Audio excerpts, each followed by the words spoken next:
Good morning, Minnesota Twins fans. How are you this fine and lovely Friday? My name is Seth Stoes of Twins Daily and twinsdaily.com, welcoming you to another edition of Twin Spotlight, where today we are going to be joined by a second-time guest, and we'll figure it out.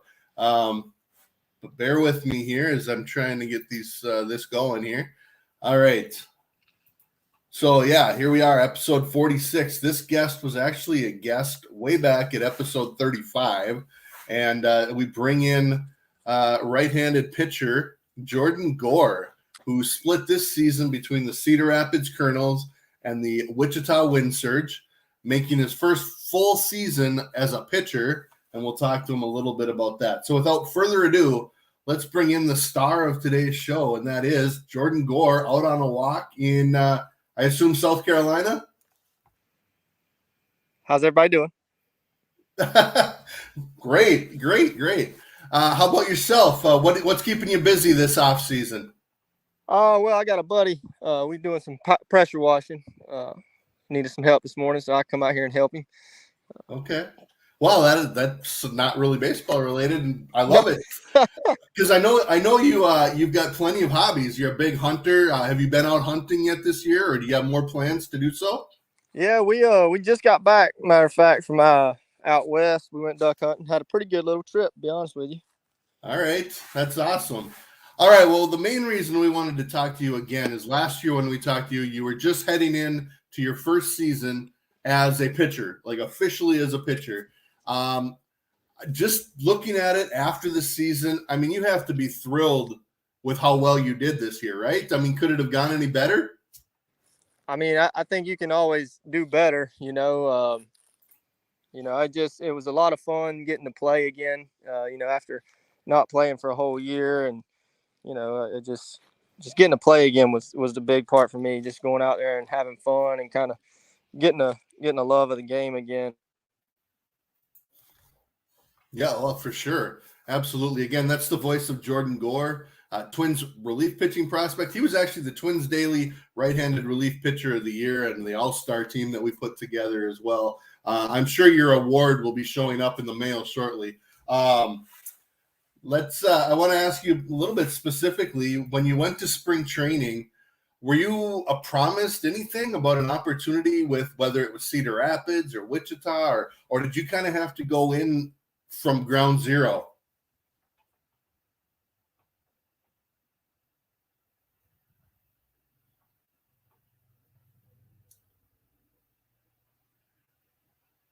Jordan, did you have to kind of start from ground zero this spring? Did you have any idea where you would be going?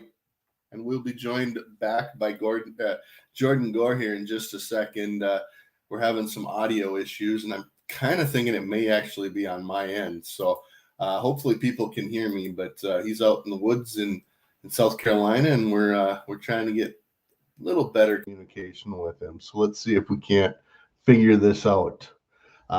Again, Jordan had been a shortstop the first 3 years of his pro career. In 2020, he was making that transition, and he had to do it online.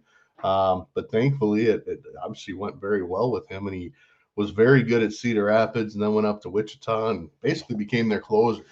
So bear with us as we try to make this work a little bit. But yeah, again, Jordan obviously had a terrific year this year. What happened there, Seth? So we'll bring him back in. Can you hear me any better? Yeah, for sure. Sorry about that. I don't know what happened there. No, we're all good. So what I was going to ask you was, when you started the season, did you have any expectations of where you were going to start, whether Cedar Rapids or Wichita, and did it matter? Honestly, I didn't really have any expectations. I didn't expect anything, from the organization as far as that, just because, I'm a first-year pitcher at that point. It doesn't matter where I made it to as a position player, but, I just wanted to go out there and, do the best I could, wherever they started me. And it worked out all right. I got to pitch a lot this year, which was fun. Getting to be on the other side, not hitting, was a fun. So that was nice.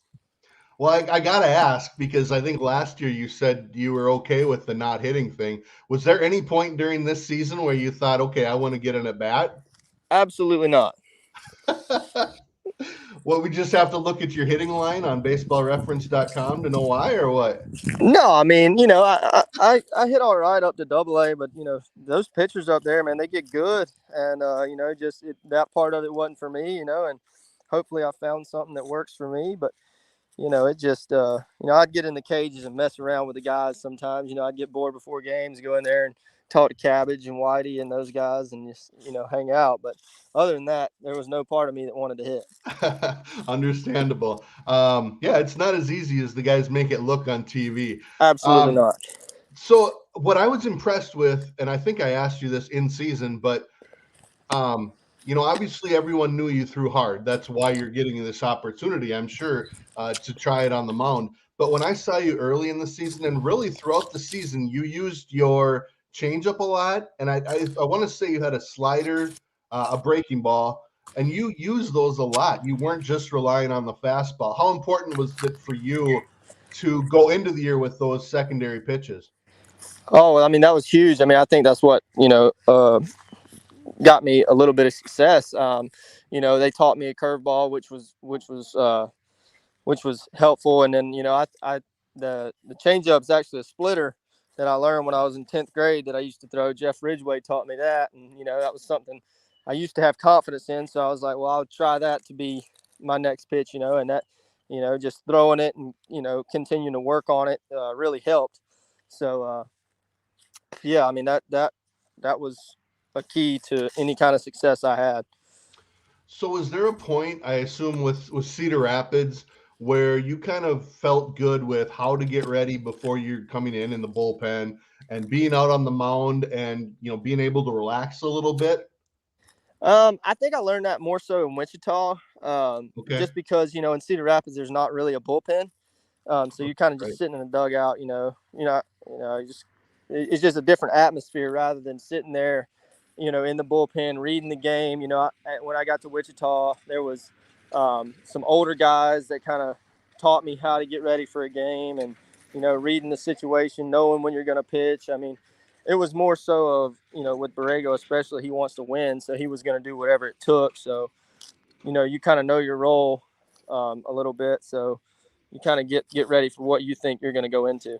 Yep. And I want to kind of stay with the Cedar Rapids thing. Obviously, you played for Brian Dinkelman as a shortstop or infielder, and you played for him now as a pitcher. Does that alter the relationship at all? Was he instrumental in helping you with anything as a former infielder himself? Um, Dink is an awesome manager. And I and in that clubhouse, to be honest with you, I was probably the oldest guy in there. Other than him. So I mean, I think we had a different relationship in general. Just you know, being older, and we had been together, through it all. So I'd sit there and kind of pick with him. We had a good time. I love Dink. Dink's doing a great job. I think he's got a bright future as a manager. Yeah, absolutely. Well, then you got moved up about halfway through the season to Wichita. You mentioned Borrego. What is he like as a manager? The interactions I've had with him is he's very high energy and definitely knows this game well. Yeah, Borrego wants to win, and growing up how I grew up, that's what I want to do too. And it is fun to play for a manager that wants to win. I mean, that whole coaching staff up there they were competitive. They made the game fun. Just it was a blast to play for them, especially this time around. For sure. So another question is each Twins affiliate has two pitching coaches. So this year you kind of played or pitched for and learned from and got direction from in some ways four different pitching coaches, probably plus some pitching coordinators. Was that a challenge or was that something that you're just looking for as much information? Is there any concern of overload with all of that? Um, not so much concern to overload. It was very nice to pick the brains of four guys that have been doing it for a long time. Just kind of getting their input with everything, and talking about the game, and if we come up something what we like, we do that. If not, we kind of throw it away. and a lot of those guys, well, all of them, they were very they were very good with me. Um, they they kind of know the way I think, the way I work. I mean, I've been in the organization for a little while, so they kind of knew how I was about things, and they didn't press me to change everything. They were there to help, which was awesome. They did a great job. That's fantastic. Again, we're talking with Jordan Gore, Twins relief pitching prospect. Had a fantastic first season in 2021 in his transition to the mound from the middle infield. And I do want to welcome, if you're watching live on Facebook, Twitter, YouTube, please feel free to participate. And I say that because we've got a question or a comment here from Kevin. Kevin asks, what a cool story of switching from position player to pitcher. So what do you say is your nastiest pitch? Depends on the day, I guess. I mean, I don't know. Yeah. I really like my split finger, to be honest with you. But when it comes down to it, I really like to throw my fastball. To be honest with you, I like to challenge hitters. That's the fun part of it. I just want to throw it hard.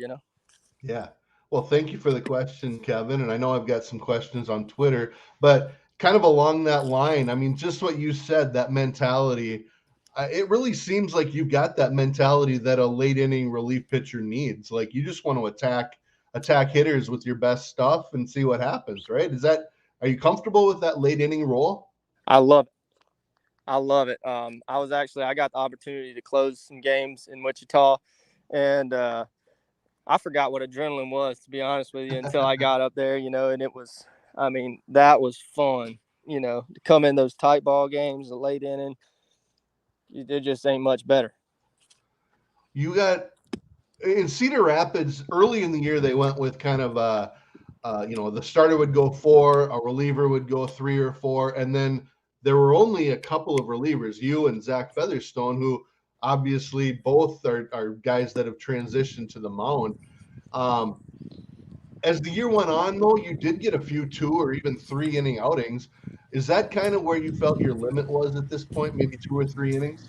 I hate to put a limit on things, just because, I feel like I can go out there and do whatever they need, but, in Cedar Rapids, I was, going out there 2-3 innings regularly, and, it's fun, but it's not that adrenaline rush you get when you come in that last inning. I'd much prefer, that late inning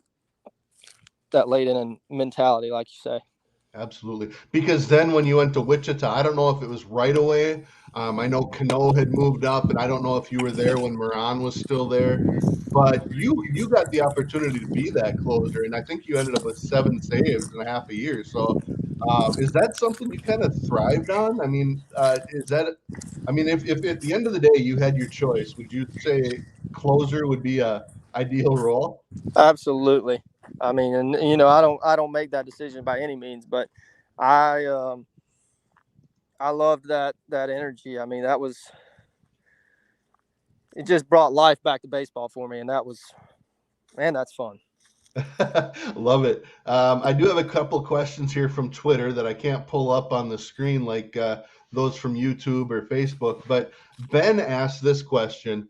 Ask him how he feels about Rule 5 protection and the possibility of getting a shot somewhere. Obviously, again, last week, or a couple weeks ago, the Twins added 6 guys to the 40-man roster. And I know you were a sleeper addition for a lot of people because of where you're at. But, is the Rule 5 something you think about? Not really, to be honest with you. I don't really know much about it in general. Okay. I try not to worry about, those things, especially I can't control that. The only things I really worry about are, getting ready for next season. Absolutely. And then Ben's other question was also would love to hear about his goals beyond playing. Seems like you'd be a fantastic coach. And I know you're probably not thinking about, coaching yet. I mean, you got to play this game out yet first, but have you thought about, a post career, and is coaching something you'd be interested in? It got to go back and forth with it.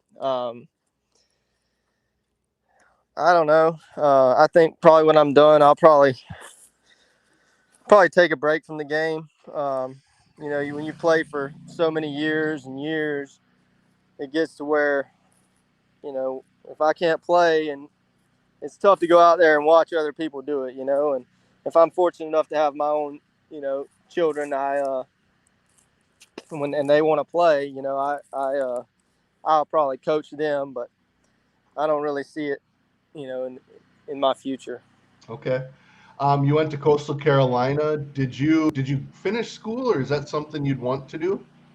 I graduated, so my last year, I was able to finish all my courses and graduate. So that's checked off the book, which is a good feeling. All right. And Kevin adds the comment of, "You totally have the look of a closer."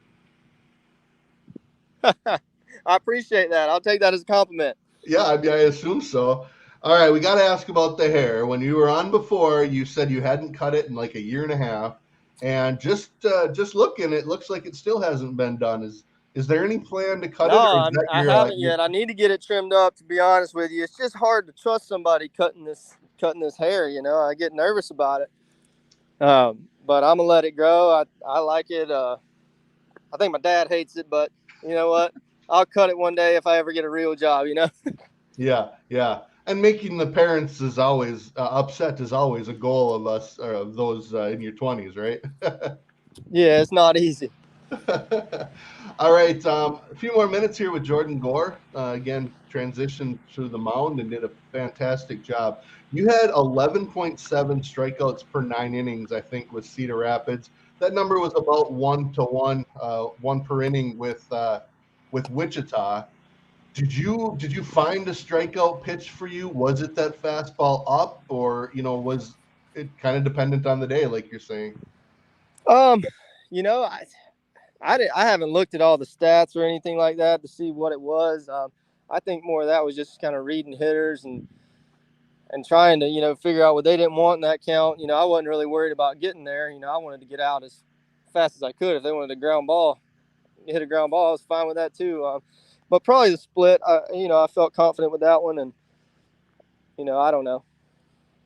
Now you had Tommy John in college, so I hope it's a fair question to say, how was your arm at the end of this season? I mean, I know you're pitching in the bullpen, but you pitched like 67, 68 innings. That's a lot of work. That's a lot of ups and downs. Did you come out of the season feeling good? Oh, I felt great. I felt great. I was kind of shocked. At first, I think it was more sore at first, going when everything was going. I couldn't even sleep on my right side, to be honest with you. But as the season went on, and I think muscles kind of got used to what we were doing, it got a lot better. It felt great at the end of the year. Awesome. Now this is another one that it's one of the Seth questions that may not make a lot of sense, but I'm going to ask it anyway. As a pitcher, did you develop a new respect for the catchers and their position? When you play the infield, I'm guessing you understand that they have an important role. But when you're a pitcher, do you appreciate what they do for a pitcher and for the game a little bit more? Oh man, yeah, whole new respect for those guys. And I was fortunate enough to play with some really good catchers that knew how to call a game, and I've learned that plays into it a lot more than I thought. Just calling the game, and my catchers kind of learned me and learned what I wanted to do. They're not very one-sided. They don't just do what they think is right. They kind of play to your pitcher's strengths, and a catcher and a pitcher that have that good combination, it's a lot of fun. It's a lot of fun. They How do their long does homework that for sure. I'm telling you, they work hard. Oh, for sure. How long does that confidence or trust take to develop? You worked with Camargo and Isola in Cedar Rapids, moved up to Wichita, and caught other guys, Roy Morales. Did it take a little time to gain that trust? I mean, were you shaking off more early, and then they figured you out, and you were more in line with pitch selection? Um, you know, some more so than others. When I got, Isola and Camargo were great, and it took us a little while to get on the same page. But as soon as we did, we went with it. I was fortunate enough to play with Hammy for a long time, so he kind of knew me, kind of knew my mindset, and I got to throw to him a little bit. And Chris Williams is is probably one of the best catchers I've thrown to, to be honest with you, just as far as calling the game and just his energy, never takes his at bats back there with him. That was one of my favorite guys to throw to. I tell you what, he's gonna have a good career. He knows what he's doing back there. I tell you that. Oh, that's awesome. He definitely has that reputation. All right, last couple minutes, last few questions here with Jordan Gore. I want to ask about you got engaged in season. Congratulations! How exciting is that? Thank you. Has that been a big part of your off season, getting ready for any marriages and things or weddings? Yeah, I mean it's been a big part. It was a big part of the season too. She kept me grounded. Kept me from getting in my head. After a not so good outing. Just being there and keeping my mind right is that was all her, and I couldn't be more grateful for it. All right, what else? What else you got planned for your off season away from baseball? Obviously that plan, you're hunting. Anything specific you've got in the works? Not really. Just getting ready. I mean, it's down to the part where these next couple months are probably going to fly by. So trying to get my arm right, get my body right, and ready to go into spring training. When do you start? I guess working out, and then secondly, when do you start? I guess ramping up the throwing of the off season. Well, I've already started throwing and working out. I'll probably start getting off the mound next week or the week after, and getting ready to go in. Very cool. As you've now gone through 1 year, have you had a chance to kind of set any goals as you look toward next year? Maybe half season in Wichita, half season in Rochester, or just straight to the Twins? To be honest with you, it sounds crazy, but I try not to set goals like that. I just want to go out there and get people out time after time. I focus on that one. One of the best things anybody's ever told me was Randy Dobnak. He said, "Don't ever expect to be called up." And so I try not to think about that aspect of it. Just go out there and do what I can do. Speaking of Dobnak, as you think of that 2018 Cedar Rapids team that you were a big part of, there's a lot of big leaguers in there. Have you been able to maintain those relationships? And every time you see one of those guys get called up, is that motivational or is that exciting? Yeah, it's definitely exciting. I mean, especially when you play with guys like that. I mean, you're with them for day after day, and you get to know them, and you pull for them. You can't help but be so happy for those guys. You look at Akil Baddoo and Tyler Wells. Getting to play with them. I mean, they had outstanding years, and Yep. I got to play with them, and they're just. I don't know what it is about the Twins, but they just kind of seem to have good guys in their organization, and I just. It's awesome. You just really pull for those guys. All right, we got a couple questions here again from Kevin, who asks, "What was your favorite moment from last season? Do you remember your first strikeout or your first save?" Favorite moment. Besides getting engaged, in case we were playing she's watching. The Dodgers for the Propeller Cup or whatever it was, and we ended up winning it in the last game. And I think I got to pitch that last game, and it was just fun celebrating with the team. Just a bunch of competitors, and that was probably my favorite. That was fun. Do you remember your first strikeout as a pitcher in the pros? I don't think so, to be honest with you. We'll have to look into that a little bit. All right, Kevin, thanks for your question. I have just another question. Obviously the Twins are kind of known now for their analytics, for their use of technology, the Rapsodo, all of that. Now, just based on some of the things you're saying as far as just going after guys, it may wonder whether or not you really enjoy the analytical side of it.